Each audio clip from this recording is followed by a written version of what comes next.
বেশি ভালোবাসা থাকলে প্রেম করলে ঝগড়া একটু হবেই। ঝগড়ার পর যদি আবার দুজনের মিল হয় সেটাই হচ্ছে প্রকৃত ভালোবাসা। আসলে নিজের বাচ্চা পালন করার চেয়ে শাশুড়ির বাচ্চা পালন করা বেশি কঠিন। ইচ্ছে করলেও ঠেঙ্গাতে পারি না। কারণ হচ্ছে আজকে হাজবেন্ডের সাথে একটু রাগারাগি হলো। আর হচ্ছে যে আসলে সব কথা সব সময় রাখা যায় না। আবার হচ্ছে কি সব সময় সব কথা বলাও যায় না। কিন্তু না শুনলে কি করা যায় বলুন তো?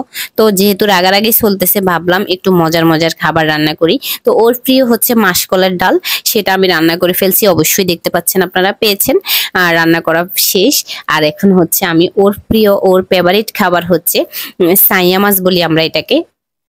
ওই মাছটা আমি আমাদের কাজের যে মহিলা থাকে ওনাকে দিয়ে কাটিয়ে ছোট ছোট ফলি করে ফ্রিজে রেখে দিয়েছিলাম। এখন এক ফলি নিয়ে ওকে রান্না করে খাওয়াই। আর ওটা হাতে মাখিয়ে রান্না করলে নাজিফা বাবা খুব পছন্দ করে।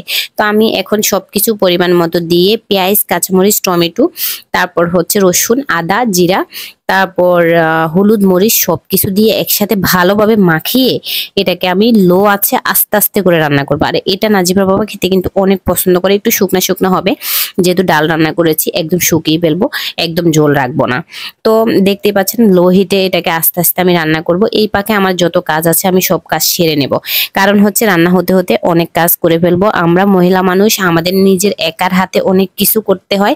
এটা কখনো পুরুষ মানুষ বোঝে না যে বাসায় কি কি কাজ থাকে। মনে করে কি দুইটা ভাত রান্না করলেই কাজ শেষ হয়ে যায়। আমরা যে কত কি কাজ করি সেটা ওদেরকে বোঝানোই যায় না কখনো।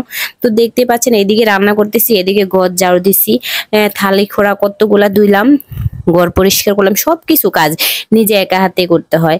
মনে করেন যে ভিডিও দিচ্ছি, ভিডিও বানাই, মনে হয় কাজ করি না। প্রচুর পরিমাণ কাজ করতে হয়। কি করব, নিজের সংসার নিজে কাজ না করলে কে করবে? তো অবশ্যই দেখতে পাচ্ছেন রান্না প্রায় হয়ে গেছে। আর যারা আমাদের ভিডিওগুলো দেখেন পুরো ভিডিও দেখবেন, একদম স্কিপ করবেন না। আপনাদের খুব ভালো লাগবে পুরো ভিডিও দেখলে। আর পুরো ভিডিও দেখলে আমাদের প্রতি আপনাদের মায়া জমাবে, তারপর হচ্ছে ভালোবাসা আসবে। ফলো করবেন, পাশে থাকবেন। ভিডিও দেখে অবশ্যই মূল্যবান মতামতগুলো কমেন্ট করে জানাবেন। আর একদম শেয়ার করতে, লাইক করতে বলবেন না, কমেন্ট করতে বলবেন না। আল্লাহ।